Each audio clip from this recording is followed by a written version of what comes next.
Ini amalan saya ijazahkan dari Quran.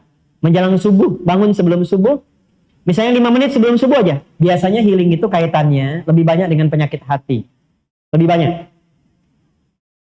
Hati itu marad penyakitnya. Fi qulubihim, obatnya disebut dengan syifa. Saya ulangi, obatnya disebut dengan apa? Maka kalau ingin mendapatkan healing, kembali kepada Allah mencari syifa, maka cari ayat-ayat dalam Al-Quran yang terkait dengan syifa. Ini banyak sekali persoalan yang healingnya itu justru saat dihempaskan di atas sejadah. Bukan saat dihempaskan di media sosial. Ya, jadi kalau ibu mau curhat, cari yang solutif. Minta kembali kepada Allah. Ibu punya masalah dengan suami, wudu, ambil mushaf, baca Quran. Setidaknya ada ketenangan. Kalau sudah hati tenang, komunikasinya enak. Kadang-kadang nggak pernah tuntas itu karena dibawa dengan kegelisahan. Akhirnya yang muncul ego, yang muncul kehebatan. Lupa kalau dua-duanya itu hamba yang akan berpulang kembali pada Allah Subhanahu.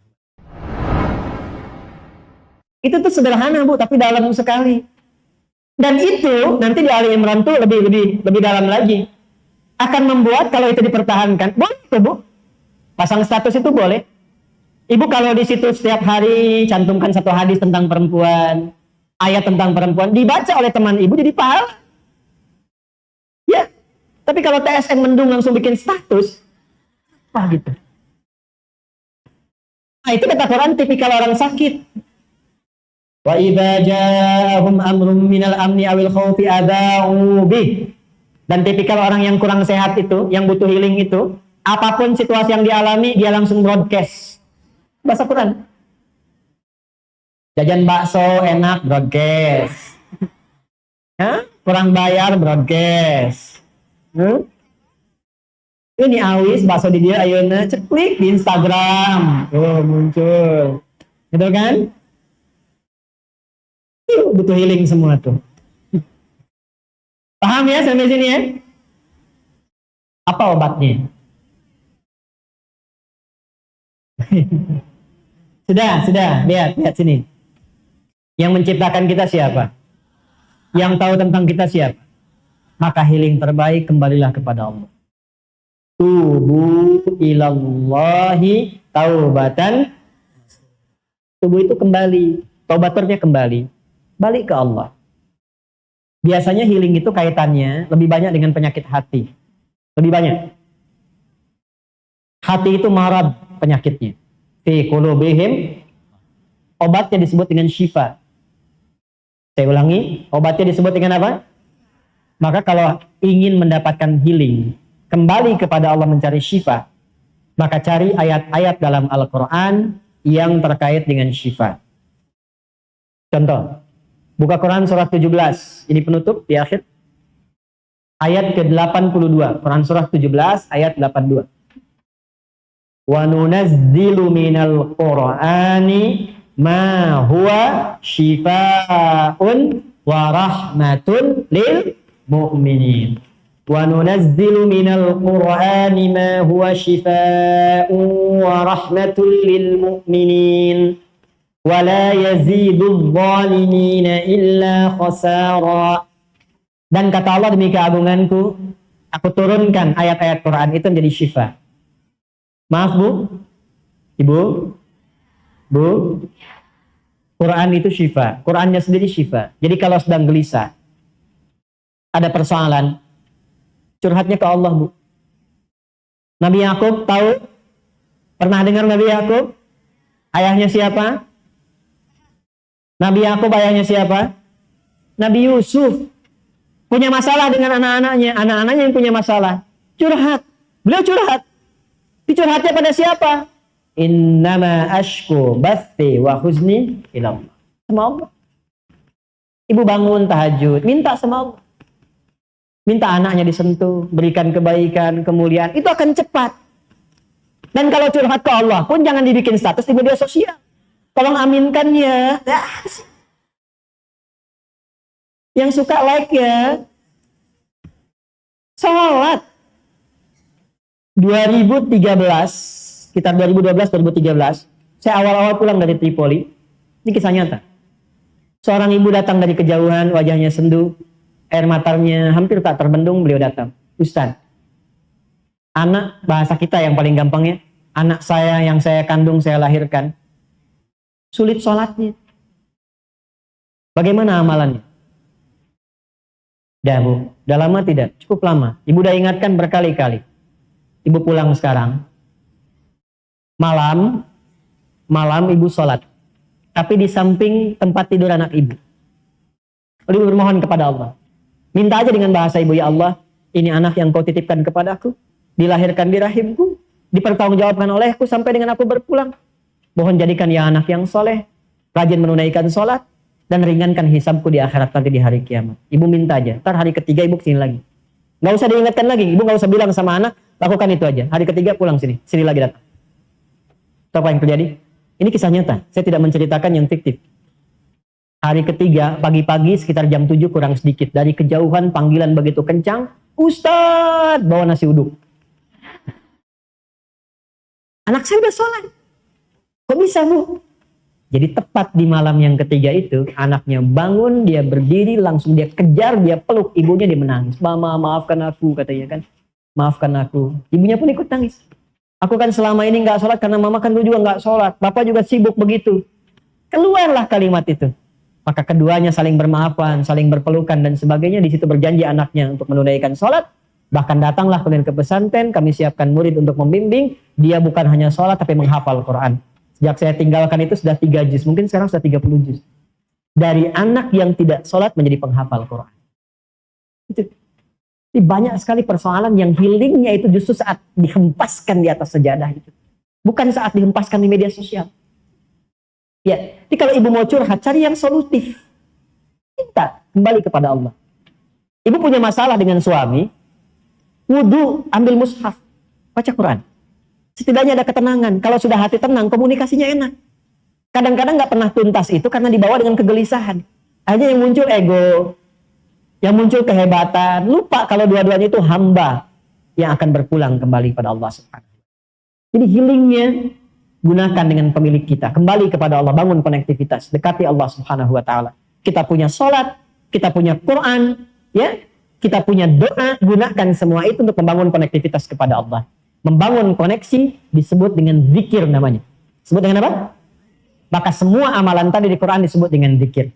Karena itu nanti ada zikir-zikir khusus Bu yang menenangkan hati itu. Ya muqallibal qulub, tsabbit qulubana ala dinik, ala imanik, ala islam, dan zikir-zikir yang lainnya. Minimal Bu ya. Bu, rajin istighfar. Ini amalan saya ijazahkan dari Quran. Menjelang subuh, bangun sebelum subuh, misalnya 5 menit sebelum subuh aja, rajin istighfar. Itu Allah akan jaga.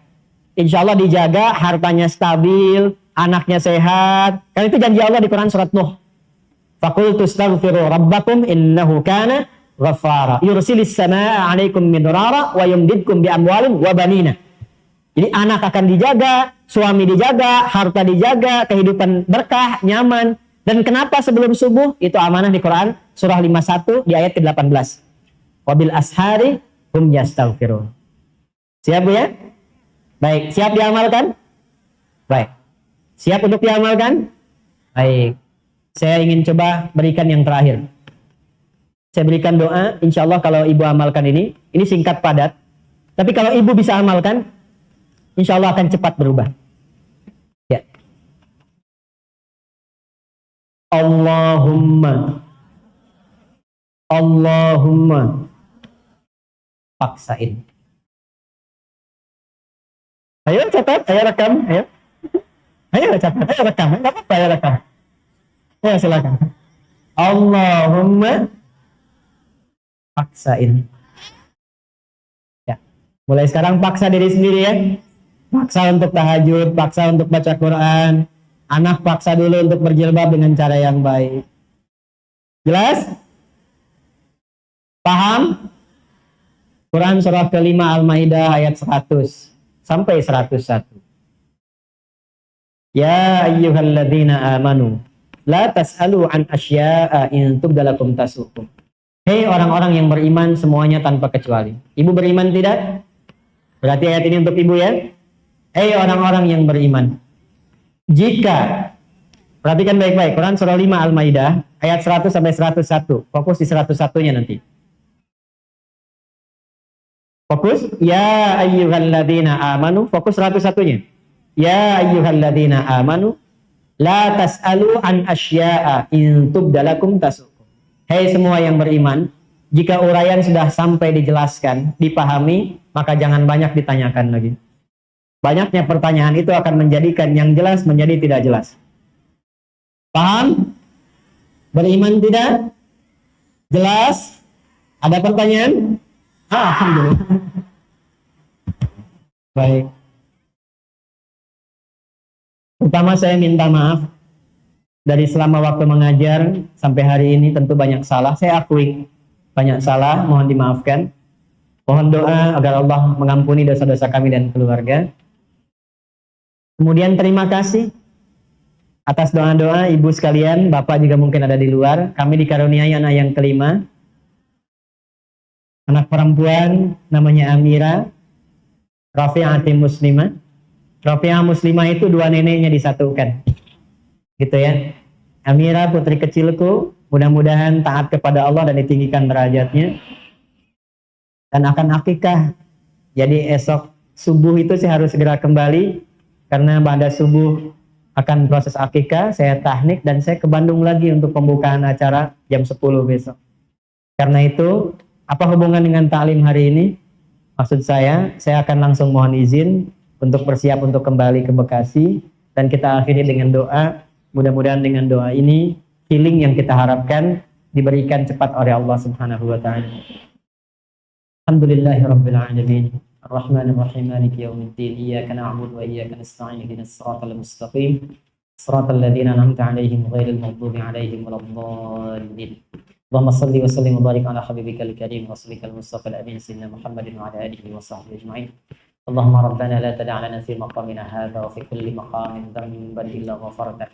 Ya Allah, jika di masjid ini atau di sekitarannya ada hamba-Mu yang dilumuri oleh dosa sebesar apapun, jangan biarkan dia pulang sebelum Kau ampuni dosa-dosanya.